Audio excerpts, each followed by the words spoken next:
Israel इराणमध्ये जोरदार संघर्ष सुरू आहे। दोन्ही देशांकडून एकमेकांवर हवाई हल्ले सुरू आहेत। या दोन्ही देशांच्या संघर्षात आता अमेरिकेने उडी घेतली आहे। अमेरिकेने इराणमधील 3 अणुतळावर हल्ले केले। नतांज, फोर्डो आणि इस्फहान ही जमिनीखाली असलेली अणुतळ अमेरिकेने उद्ध्वस्त करून टाकल्याचा दावा राष्ट्राध्यक्ष डोनाल्ड ट्रम्प यांनी केला। या हल्ल्यानंतर अमेरिकेने स्टेल्थ बॉम्बर्स आणि GBU-57 बंकर बस्टर बॉम्ब ही नावं चर्चेत आली। बंकर बस्टर बॉम्बची शक्ती किती आहे? हे बॉम्ब वाहून नेणारे लढाऊ विमान स्टेल्थ बॉम्बर्स आहे तरी काय? सविस्तर पाहूयात या व्हिडिओमधून। बंकर बस्टर बॉम्ब आहे काय पाहूया। बंकर बस्टर बॉम्बचं खरं नाव GBU-57A/B मॅसिव्ह ऑर्डिनन्स पेनिट्रेटर असं आहे।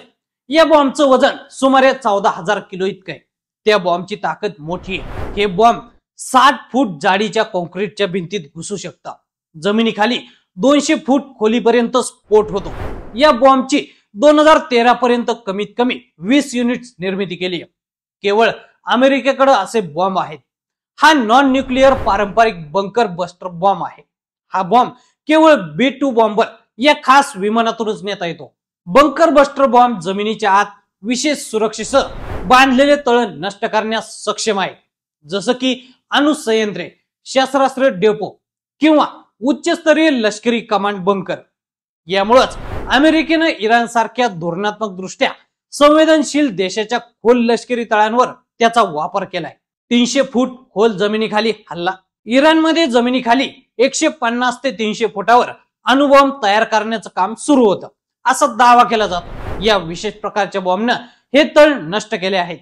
त्याचबरोबर येथील अणुतळ उद्ध्वस्त झाले। तेथील शास्त्रज्ञ, लष्करी अधिकारी ठार झाल्याचा दावा केला जातोय। B-2 स्पिरिट स्टेल्थ बॉम्बरचं काय काम आहे पाहूया। अमेरिकेने इराणच्या भूमिगत अणुतळांवर केलेल्या हल्ल्यासाठी B-2 स्पिरिट हेल्थ बॉम्बर या विशेष विमानाचा वापर केलाय। या विमानाचं वैशिष्ट्य म्हणजे ते रडारवर येत नाही, त्यामुळं त्याला अदृश्य विमान असंही म्हटलं जातं। हे जगातील एकमेव ऑपरेशनल स्टेल्थ बॉम्बर आहे। त्याची किंमत तब्बल $2 अब्ज इतकी असून ते सर्वात प्रगत बॉम्बर विमान आहे। हे विमान GPS शिवाय शत्रू राष्ट्रात जातं। फक्त 2 वैमानिक या विमानात असतात।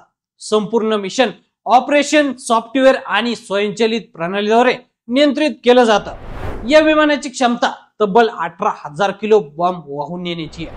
हे विमान हवेत इंधन भरून 18,000हून अधिक किलोमीटर अंतर पार करू शकतं। इराणवर झालेल्या हल्ल्यात या विमानानं 11,400 किलोमीटर अंतर पार केलं। त्यासाठी हवेतच विमानाचं इंधन भरण्यात आलं। इराणमध्ये हल्ला करून पुन्हा अमेरिकेत येण्यासाठी विमानाला 37 तासांपेक्षा जास्त वेळ लागल्याचं बोललं जात आहे। इराण इस्रायल हे युद्ध केवळ हवाई हल्ल्यातूनच होत आहे। त्यात अमेरिकेने हवाई हल्ला करून उडी घेतली। इस्रायल आणि इराण हे राष्ट्र शेजारी नाहीत। त्या दोघांच्या मध्ये अनेक इस्लामिक राष्ट्र आहेत। त्यामुळं दोन्ही देशातील युद्ध हे थेट जमिनीवर लढलं जाणार नाही, ते केवळ हवाई हल्ले करूनच लढलं जात आहे। तर मंडळी, अमेरिकेच्या बंकर बस्टर बॉम्ब बद्दल तुम्हाला काय वाटतं? आम्हाला कमेंट करून नक्की सांगा आणि असेच नवनवीन माहितीपूर्ण व्हिडिओ पाहण्यासाठी लेट्स अप मराठी फॉलो करा।